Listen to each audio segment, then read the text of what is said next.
Hello everyone. तो हम लोग रिमूवल 2 देख रहे थे। उसी सीरीज को आगे बढ़ाते हुए हम लोग ये नेक्स्ट पार्ट लेकर आए हुए हैं। इसका एक पार्ट हो चुका है, यानी कि एक वीडियो अपलोड हो चुकी है।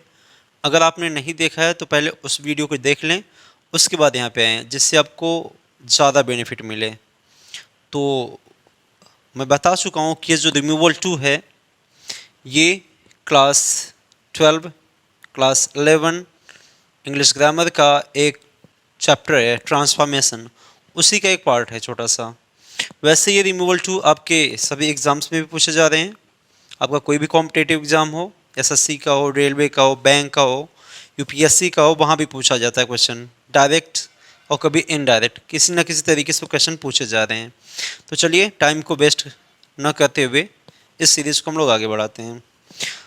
तो इस वाले सीरीज में देखिए, मैंने एक सेंटेंस लिख रखा है, Radha is too weak to walk. यहाँ का सबसे पहले मैं आप लोगों को इस सेंटेंस का मीनिंग बताता हूँ। इसका मीनिंग ये है कि राधा इतनी कमज़ोर है कि वो चल नहीं सकती। राधा इतनी कमज़ोर है कि वो चल नहीं सकती। अब आपको इस सेंटेंस का मीनिंग सुनकर एक डाउट आएगा कि सर, आपने पहली कहानी तो यहाँ पे एबिलिटी की बात की है, दूसरी कहानी आपने निगेटिव सेंस भी दे दिया, और इस सेंटेंस में कहीं भी ऐसा कोई वर्ड नहीं लिखा हुआ है जो हमें एबिलिटी बताए। आप जानते हैं एबिलिटी बताने के लिए कैन का इस्तेमाल कर सकते हैं, आप खुद का इस्तेमाल कर सकते हैं, आप जो है एबल टू का इस्तेमाल कर सकते हैं, या फिर और भी वर्ड हैं, लेकिन उनमें से किसी का भी जिक्र यहाँ पे नहीं है। दूसरी कहानी, सर आपने नॉट भी बोला, मतलब कि जो सेंस है वो नेगेटिव सेंस है। इस पूरे सेंटेंस में कहीं भी नॉट का या फिर नो का जिक्र नहीं किया गया है। तो फिर ये चीज़ें आ कहाँ से रही हैं? सिर्फ तो उसकी सिर्फ एक ही वजह है, ये वर्ड टू। ये जो टू है, यही सेंस दे रहा है हमें एबिलिटी का, यही सेंस दे रहा है हमें एबिलिटी का, और यही सेंस दे रहा है हमें निगेटिव सेंस। ये बातें मैं पिछली क्लास में बता भी चुका हूँ, कि मैं फिर से रिवीजन कर दे रहा हूँ, रिपीट कर दे रहा हूँ, जिससे जो लोग डायरेक्ट यहाँ से देख रहे हैं उनको भी ये बात समझ में आ जाए। तो इसी वजह से, इस टू की वजह से ही ये जो हमें एबिलिटी और दूसरी कहानी नेगेटिव सेंस दे रहा है, और इसी टू को हमें रिमूव करना है। अब जब इस टाइप के जो सेंटेंस लिखे होते हैं, उसमें क्या होता है कि आपके साथ सब्जेक्ट तो लिखा ही रहेगा, हेल्पिंग वर्ब, मेन वर्ब भी आ सकती है, उसको एक टू लिखा हुआ मिलेगा, और दूसरी कहानी इस टू का कॉम्बिनेशन मिलेगा आपको, और इनके बीच में जो वर्ड लिखा हुआ है इसे हम कहने की कोशिश करते हैं एडजेक्टिव।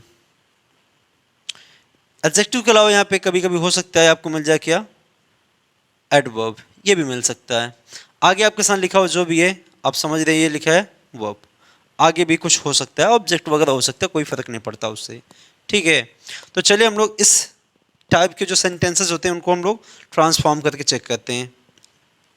इसमें कुछ करना नहीं होता, आपको सबसे पहले आपको करना है सब्जेक्ट लिखना है, जो भी सब्जेक्ट है। तो सब्जेक्ट क्या है, राधा। तो सर ये सब्जेक्ट हम लिख दिया राधा। उसके बाद लिखना है आपको हेल्पिंग वर्ब इज।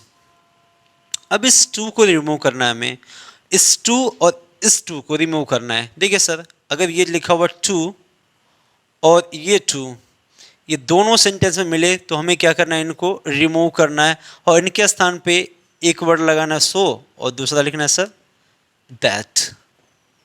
इस कॉम्बिनेशन का इस्तेमाल करना है, और इसको हमें इस्तेमाल करना है अपने इस सेंटेंस में। तो देखिए, इस टू के स्थान में क्या लिखना है, सो, और सर ये जैसा है वैसे लिखिए इसको, ये क्या हो जाएगा, वीक। अब लिखना है हमें क्या, दैट। मैं इस बात का जिक्र पहले भी कर चुका हूँ, ये देखिए ध्यान से, पहले ये आपका पहला सेंटेंस है, ये आपका सेंटेंस नंबर 1 है।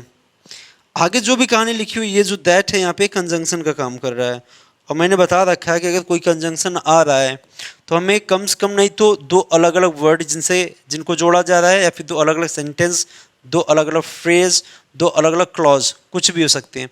तो आगे तो कुछ लिखा नहीं हुआ, इसी वजह से हमें क्या करना है, यहाँ पे जो कंप्लीट वर्ड है एक सेंटेंस है, क्योंकि इधर सेंटेंस है तो उधर भी सेंटेंस चाहिए, इधर फ्रेज है तो उधर भी फ्रेज चाहिए, यहाँ पे आपके पास कोई वर्ड है तो वहाँ भी हमें वर्ड चाहिए। अब बचा से हमारे पास ये वर्ड है वॉक। अब करें क्या हम, ये बात ध्यान से देखिए, मुझे यहाँ पे सेंटेंस, इस वॉक को लेकर एक सेंटेंस बनाना है यहाँ पे। अब करते क्या है, अगर आप कोई सेंटेंस बनाना चाहते हैं, सबसे पहले मुझे चाहिए सब्जेक्ट। तो आप एक ही बात सुनिए, ये जो बात कही है, ये जो बात कमजोरी, कमजोर जो भी इंसान है और जो चल नहीं सकता, ये दोनों बात शायद इसी इंसान के लिए कहा गया है, राधा के लिए। यानी इसी का जिक्र यहाँ भी है और इसी का जिक्र यहाँ भी है। अगर मैं इसको लेकर सब्जेक्ट ढूंढूं तो सब्जेक्ट में मिलेगा कहाँ, यहाँ। यानी हम इसको कह सकते हैं, अब चाहे तो राधा लिख सकते हैं और चाहे तो यहाँ पे सी लिख सकते हैं, सी, क्योंकि आप जानते हो नाउन को रिप्लेस कौन कर सकता है, प्रोनाउन। राधा भी लिख सकते हैं आप, लेकिन आप कोशिश करिए कि इसको रिप्लेस करके वहाँ पे लिख दीजिए क्या, प्रोनाउन। अगर प्रोनाउन पहले से ही है तो प्रोनाउन में लीजिए, कोई फर्क नहीं पड़ता। उसको हमने कहा ना कि ये जो सेंस दे रहा था, ये सेंस दे रहा था किस चीज़ की, एबिलिटी की। तो बात तो प्रेजेंट की है, तो इसलिए हम यहाँ पे क्या यूज़ करेंगे, कैन। और साथ में ये नेगेटिव सेंस दे रहा था, तो यहाँ क्या लगाएंगे, नॉट, कैन नॉट। बाकी जो वर्ब है उसको आप लिख लीजिए सर। ये आपका हो गया चेंज। आपका सेंटेंस देखिए क्या बन गया, राधा इज सो वीक। इसका मतलब हुआ कि राधा इतनी कमज़ोर है कि that she can not walk, कि वो चल नहीं सकती। इस तरीके से आपका इस सेंटेंस का क्या हो गया, ट्रांसफॉर्मेशन। मान लीजिए अगर यहाँ पे इज के लिए स्थान पर, इस स्थान पर लिखा होता क्या, वॉज, ऐसे लिखा होता। अगर वॉज लिखा होता तो हम क्या करते हैं, यहाँ पे जो कैन लिखा है ना, इस कैन के स्थान पर हम रिप्लेस करते हैं किसको, खुद को। बाकी सारी कहानी आपकी ऐसे ही रहेगी। ये आपका बन गया सिंपल सी कहानी। इसी तरीके से हम इन सेंटेंसेस को ट्रांसफॉर्म कर सकते हैं। तो एक बार आप ध्यान से देख लीजिए, फिर मैं इसको मिटाऊंगा। उसको मैं कुछ सेंटेंस देता हूँ जिससे हम क्या करें, इसको प्रैक्टिस करें।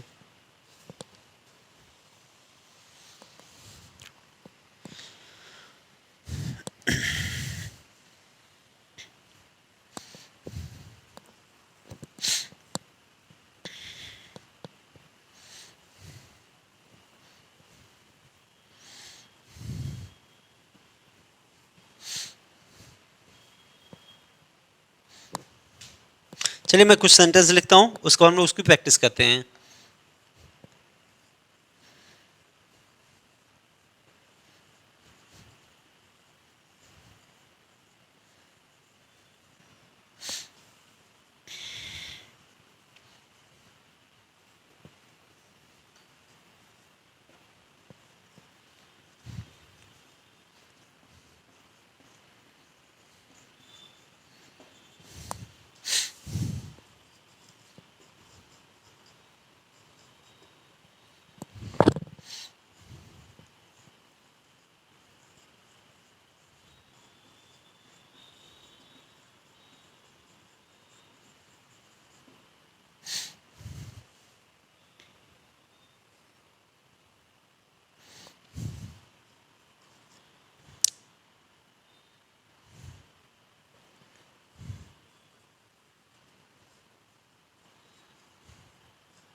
ये 4 सेंटेंस मैंने आपके लिए लिखा है। चलिए हम लोग इसको ट्रांसफॉर्म करके देखते हैं।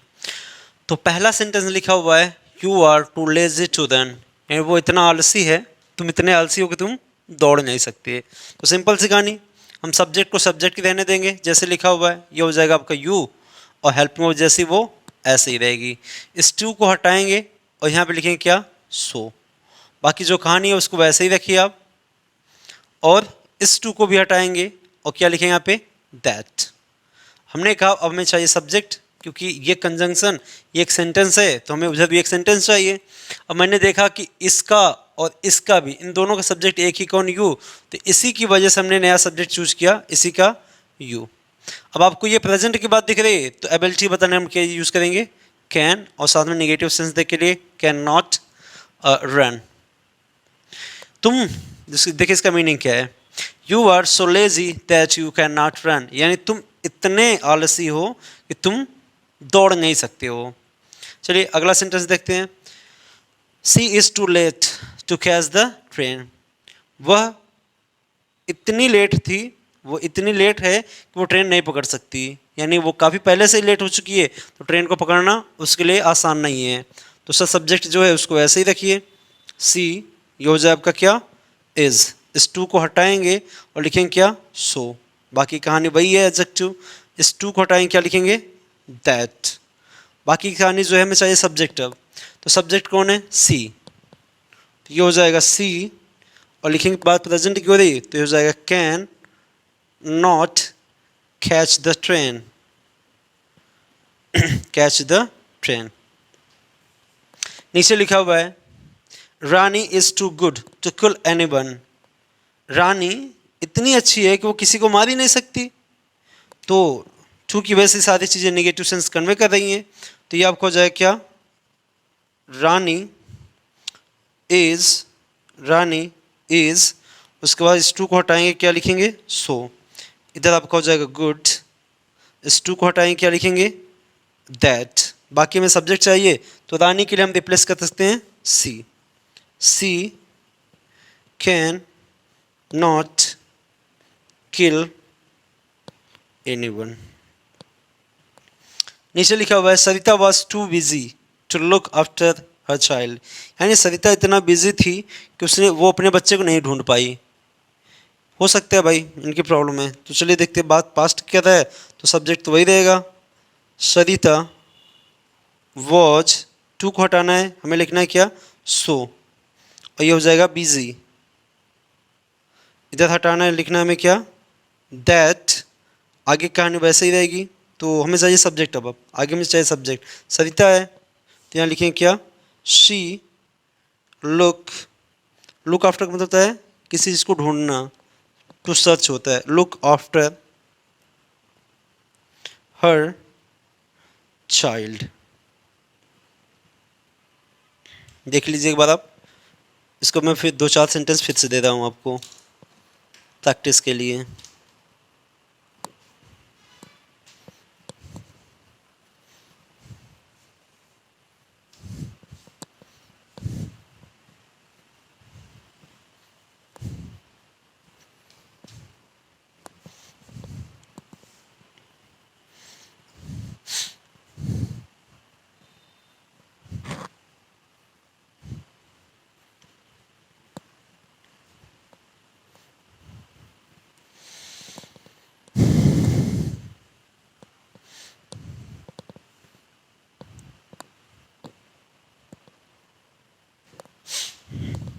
चलिए मैं कुछ सेंटेंस लिख रहा हूँ, आप लोग इनको ट्रांसफॉर्म करने की कोशिश करिए। पहले आप खुद से करिएगा, फिर आप अपने आंसर को यहाँ से चेक करें सेंटेंसेस को।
तो ये सेंटेंस चार जो है, चार सेंटेंस मैंने लिख रखे हैं आपके लिए। तो चलिए हम लोग इनको ट्रांसफॉर्म करते हैं। पहला सेंटेंस लिखा हुआ है the weather was too hot to go out, मौसम इतना गर्म था कि बाहर कोई भी नहीं जा सकता। तो सब्जेक्ट यहाँ पे द वेदर है, तो क्या लगाएंगे सर यहाँ पे, the weather, the weather was, इस टू को हटाना में लिखना है क्या, सो, हॉट को हॉट ही रहने दीजिए, इसको हटाए लगाइए क्या, दैट। अब कहानी जहाँ पे जो आ रही है बाहर जाने की, क्या ये जो गो लिखा हुआ है उसका सब्जेक्ट ये है? अरे नहीं सर, ये तो गर्म है, ये थोड़ी बाहर जाना चाहता है। यहाँ पे कोई जाना चाहता है लेकिन उसका जिक्र नहीं है। अगर जिक्र नहीं है तो आप अपने अकॉर्डिंग जो सुटेबल सब्जेक्ट उसे मान सकते हैं। यहाँ पे चाहे तो आप लगा दो क्या, वी, या फिर लगा दो क्या, वन। वन का मतलब ये हुआ कि कोई भी, वी का मतलब हम नहीं जा सकते, और वी भी कह सकते हैं, क्योंकि अगर आप ये बातें कह रहे, कोई कह रहा तो आप शायद अपने लिए कह रहा होगा, शायद खुद के लिए या फिर उसके साथ जो लोग होंगे उनके लिए कह रहा होगा। वन का मतलब कि कोई भी नहीं जा सकता, इतना गर्म है कि किसी के लिए भी बाहर जाना थोड़ा सा मुश्किल है। तो इधर हो जाएगा वी कैन, उसको हम लिखेंगे क्या, कैन नॉट गो आउट। ये आपका सेंटेंस बन गया सर। अगला सेंटेंस लिखा है the lion was too old to hunt. शेर इतना बूढ़ा था कि वो शिकार नहीं कर सकता था। सॉरी यहाँ पे गलती हो रहा है, यहाँ पे ये वॉज है ना, ये बात पास्ट की कर रहा था, यहाँ पे कैन ना लगाएगा, आप लगाइए क्या, कुड, कुड लगाएंगे। इधर लिखा है the lion was too old to hunt, तो ये आपका हो जाएगा the lion was, sir too को हटाइए लगाइए क्या, सो। ओल्ड को आप वैसे ही रहने दीजिए, इसको हटाइए लगाइए क्या, दैट। हमें चाहिए अगला सब्जेक्ट, तो द लायन के लिए आप लगा सकते हैं, खुद ही लगा सकते हैं कि वो जो है ही कुड नॉट, क्योंकि पास्ट की बात कर रहा है, ही कुड नॉट हंट। ये हो जाएगा आपका ट्रांसफॉर्म। अगला लिखा हुआ है he is too busy to attend your marriage party. वो इतना बिजी है कि वो आपकी शादी में नहीं आ सकता। तो इसका हो जाएगा सर ही इज़, टू हटाइए लगाइए क्या, सो। ये हो जाएगा आपका क्या, बिजी, इसको हटाइए लगाइए क्या, दैट। अब सब्जेक्ट जो है सामने पड़ा हुआ है, यही नहीं जा सकते ना शादी में, तो आप इसी को लाइए फिर से यहाँ पे सब्जेक्ट बना दीजिए। ही, बात प्रेजेंट की वजह तो लगाएंगे क्या, can not your marriage, sorry attend, main verb यहाँ पे है ना attend, can not attend your, बाकी सारी कहानी आपके सामने, योर मैरिज पार्टी। ऐसे नीचे लिखा हुआ है this story is too good as to be true. ये कहानी इतनी अच्छी है कि इस पर भरोसा करना थोड़ा सा मुश्किल है। होता है कभी कभी कोई अच्छी कहानी है कि जिसके बारे में हमने कभी नहीं सोचा, वो काम हो जाता है, तो उस पर भरोसा करना थोड़ा सा मुश्किल हो जाता है। तो इस सेंटेंस को हम लिखेंगे दिस स्टोरी इज, हटाइए टू को लिखिए क्या, सो। ये आपका हुआ गुड, एज कहाँ से आएगा सर, ये गलत है, गुड, उसको इस टू को हटाइए लगाइए क्या, दैट। हमें चाहिए क्या, सब्जेक्ट, सही लिखा ना, हाँ सही लिखा, सब्जेक्ट चाहिए ये। तो आप दिस स्टोरी जो है एक थिंक है, तो आप इसके लिए इस्तेमाल कर सकते हैं इट का, इट, और बात प्रेजेंट की कर रहा है तो आप कह सकते हैं it can not be true. इस तरीके से आपके इन सभी सेंटेंसेस को ट्रांसफॉर्म कर सकते हैं आप। याद रखिए अगर ये सेंटेंस इस तरह के लिखा मिलेगा आपको एग्जाम में, तो आपको इस तरह ट्रांसफॉर्म करना है। हो सकता है एग्जामिनर ये वाला सेंटेंस आपको लिख के दे दे, तो आपको इसको ट्रांसफॉर्म करना है इसमें। हमने बताया भी था आपको पहले भी कि ट्रांसफॉर्मेशन का मतलब होता है कि आप सेंटेंस के स्ट्रक्चर को चेंज कर सकते हैं, सेंटेंस के वर्ड को चेंज कर सकते हैं, लेकिन उसके अर्थ, उसके मीनिंग में कोई चेंजेस ना होने पाए। अगर ऐसा है और ऐसा कर पा रहे हैं तो उसे हम परफेक्ट ट्रांसफॉर्मेशन कहते हैं। ठीक है, तो ये आपका दूसरा पार्ट है। अभी इसके आगे भी पार्ट है हमारे, तो आप इसको देख लीजिए। उम्मीद करते हैं बातें आपको समझ में आई होगी। अगर ये वीडियो आपको अच्छा लगा हो तो प्लीज़ वीडियो को शेयर जरूर करना, लाइक और सब्सक्राइब जरूर कर लेना। Thanks for watching.